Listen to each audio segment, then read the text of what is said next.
ko ñaan mu génne ñu ci tolof tolof yi mu yërëm ak mbindaakoonam mu jégal leen ci musiba ak balaa. damay remercier son excellence le président de la République ndax on est en situation de crise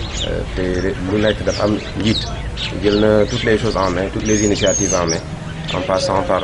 le ministre de la santé et de l'action sociale. ñu leen ndawal boobu lañ dañoo ñëw pour seey pour liggéeyal askan wi ak dama ànd nag délégation yaa la gestionnaire comptable financière, un doyen qui a vécu l'épidémie d'Ebola du temps de Kédougou, je crois que maintenant bàyyi si dëkk ànd ak la sauvegarde d'hygiène. damay wax na rek feebar bi ñuy wax ni c'est d'abord un problème d'hygiène et un problème de population. si noonu may commencer di remercier au nom de monsieur le préfet, le chef de département qui représente l'exécutif, qui représente l'État et tous les ministères. Moi je suis son conseiller technique, mais celui qui représente tous les pouvoirs de l'État. Au nom de monsieur le préfet, j'adresse mes remerciements à monsieur le maire, à monsieur l'honorable député maire, bi nga xam ne il n'a ménagé aucun effort bi ñu ko waxee jël na les choses en main pour venir en appui à sa population. dama ne lii ñu gis ni dinaa ci revenir à c'est un dispositif pour aar d'abord et avant tout la population ndax ñëpp xam nañ ne santé compétence transférée la kon feebar yu jéggi dayoo su amee rafet na. am na sax institution bu ministère des collectivités territoriales joxe pour inciter un soutien de façon continue maanaam du ci biir rek la war a yem dañuy ñaan nag feebar bi yem fii mais su yàlla tere il va falloir un soutien continu et permanent des collectivités locales. di remercier madame le maire, di remercier les conseillers ici présents, di remercier tamit les médias parce que yéen a ngi def liggéey bu baax di véhiculer les messages ndax c'est d'abord un de communication. damay wax ne jàngoro bi il faut qu'on le prenne très au sérieux. gis nañ li muy def ci réew yi nga xam ne am nañ ay moyens am nañ ay jumtukaay te du feebar ba nga xam ne bu njëkk ba temps Ebola dafa laaloon ñetti réew rek yu ne Conakry, Libéria, Sierra Leone boobu ñëpp mën nañ wollu fi mu toll nii dafa laal adduna bi yëpp même ñi doon jaay matériel sax yu doon defar sax dañoo wàññi seen exportation ndax dañ soxla donc il faut que ñëpp dugal seen loxo il faut que tamit ñëpp jël ko au sérieux ci communication bi ñëpp déglu li service d'hygiène ak li agent sanitaire yi di recommander. raxas ay loxo dafa waroon nekk sax lu ñuy def avant dafa waroon nekk lu ñuy def dafa waroon nekk tamit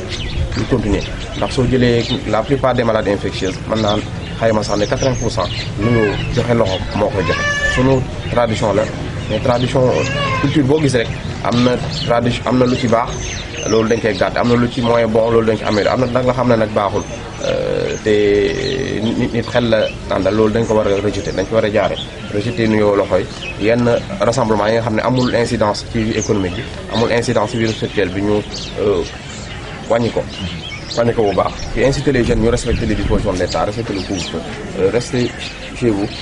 si vous protégez et protéger ñun agents de santé yi nga xam ne ñun tamit dañuy exposer sunu vie. Nous sommes des soldats, sunu sacerdoce la mais dispositifs yi yu jënd et surtout et avant tout pour la communauté, pour askan wi pour sotale yi nit ñi au lieu ñuy tàng raxasu loolu añ jot ñëpp raxasu ji ñu tiimal ñu raxas seen loxo yi bu baax a baax loolu seen diggante dina fi ñëw mu nekk bii mu nekk bële rafet na tamit madaar ñu koy utiliser saabu liquide bi moo gën parce que bu solide bi dañ ciy bàyyi loxo keneen mën na ñàkk raxasu de façon convenable donc lii c'est assez consistant. donc di ne l'hygiène mooy la base su hygiène amee rek maladie infectieuse muy grippe bi ñuy wax yëpp day manqué. damay rappeler ne li muy wàllee mooy ni da koy am di tichooli ba jege ko mooy 2 mètres wala mu ñandu laal loxo bi nuyu la wala mu laal benn portière wala benn enveloppe sax pour tooñ nga laal ko te doomu jàngoro bi bu bees la maanaam sunu système immunitaire sunu armée bi nekk ci biir yaram bi miinagu ko donc day def ay dégâts balaa ñuy comprendre fekk dégâts yi bëri na. doomu jàngoro bi nag ci damay fàttali tamit ne ci mala yi la jógee ci mala la suur yi dañ jot na la jógee jaar ci benn façon mala bu ñuy wax pangolin te c'est pas la première fois après ñu jógee ci pangolin bu jaar ci nit jotoon na am ay épisodes yu amoon en Asie en Chine dañoo foogoon ne sax foofu la yem amoon na bu am beneen bu amoon ba yegg si ba Màkka dañoo foogoon tamit foofu la yem mais comme que léegi àdduna bi village la da ngay ticho commencé sapaté Chine ticholer Europe ticholer bi egg si Sénégal pour dire que les avions dañuy voyager moo tax mu cette fois-ci mu jël de l'ampleur donc il faut que li ñu jëlee fii ay matukaay ya nga xam ne day durer parce que du Covid bi rek man je parle surtout l'après Covid parce que xam naa ne disposition yu gouvernement bi jël yëpp ak taxawaay bi collectivité territoriale taxaw feebar bi dinañ ko maîtriser am naa espoir mais nañ ko jël très au sérieux jël yenn restrictions yi nit ñi moytu les regroupements nit ñi moytuwul les gargotes loolu damay anticiper service d'hygiène soo jëndee nga dem parce que bi ma génnee Koungheul bi ba tey des na marché bi rassemblement baa ngi fi ba tey des na bien que état jël ay mënukaay mais ku nekk yaa war a sàmm sa santé bopp di jël au sérieux liñ la wax démb sama maître le professeur Seydi génn na wax na lu leer ne ku jëlul feebar bi sérieux rek da nga nekk ku insouciant ku inconscient il est bien d'être rassurant mais il faut que ñu alerter population ne lii du affaire caaxaan du affaire communauté affaire santé publique la ñun ñëpp ñoo bokk Sénégal ay frères ak ay sœurs ñoo nekk ci gaal gi même gendarmerie sax dóor ñi nga xam ne ñoo récalcitrant bëgguñu ko mais ils ont le droit soo demee ba respect nga jéggi yoon ci défier ñu utiliser la dissuasion pour nga respecter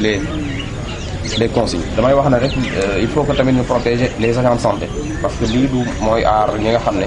ñooy docteurs yi ñooy faj maladie ndax chaque jour ñooy jàkkante ak ñoom rafet na ñu am ay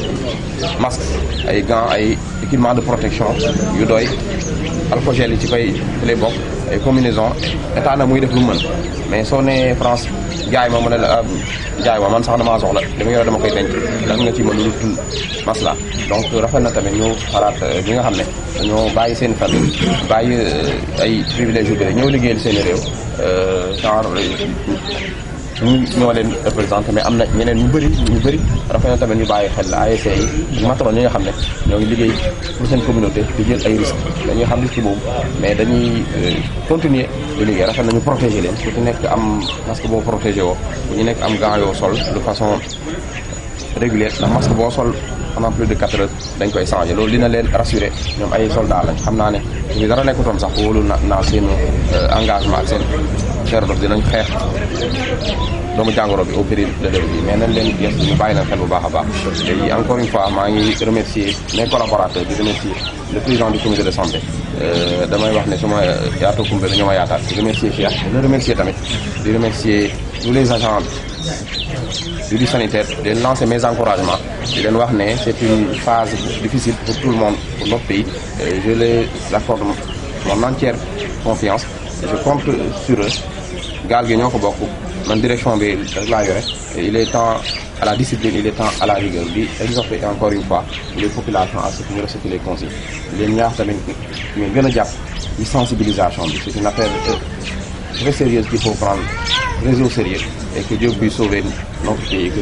Dieu puisse sauver l'humanité entière léegi damay bàyyi la parole ñu ma àndal commencer par le comptable parlementaire le doyen qui a vécu beaucoup d'expérience mën nañu xelal à tout un fois ak le service d'hygiène di rappeler ne la maladie est avant tout un problème d'hygiène donc Sénégal yi dafa war a jaaree fii sax changer de comportement pour toujours voilà donc bi ñu di ko partager doyen dafa wax lu am solo fii bépp information bu nañu dégg rek nañu rapproché wu ko docteur am nañ équipe accompagnement bu étoffé MCD am na équipe cadre de plus de 10 voire même 15 personnes bépp agent de santé mu daje da leen jox la bonne information feebar bi dafa nekk feebar bu bees maanaam amagul ñàkk képp ku wër di joxe information am na ñàkk pour feebar bi dafay lor askan wi dafa war a nekk bu ñu war a jàpp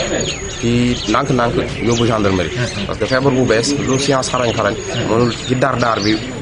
mu trouvé benn vaccin donc rumeur yooyu di wax ne ni ñaa ngi wër di ñàkk ay xale li ma suñ jógewul ci structure sanitaire yi nga xam ne xam nañ leen muy ñu am badge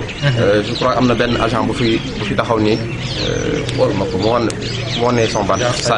voilà agent santé dafay ànd ak badge agent santé day nekk ku ngeen xam mu jóge ci poste de santé wala mu jóge ci centre de santé ñu mën ko identifier mu nekk ki nga xam ne ndawal buur moo ko dawal buur la nguur moo ko yebal pour mu aar askan wi ndax am nañ li ñuy wax programme élargi de vaccination maanaam sunu tout tànk yi dinañ leen ñàkk pour aar leen ci ngas pour aar leen ci laago pour aar leen ci yeneen ak yeneen feebar yi nga xam ne fàtte woon nañ ko nit ñi nag activité boobu dinañ continuer di ñàkk xale yi ñu bañ a jaawale unk ak si ndax kii saay-saay la kële du def kenn dara kële au contraire mën na am dafa ñëw aar ñu bari jaawale ñooñu am na rumeur yooyu moo ngi circulé léegi àdduna bi dafa moderne damay toll Dakaaru ma partage benn information vrai la wala fausse information la man docteur bi man médecin chef Koumpentoum di représenté ministère de la santé man maa bëgg véhiculer boobu information ne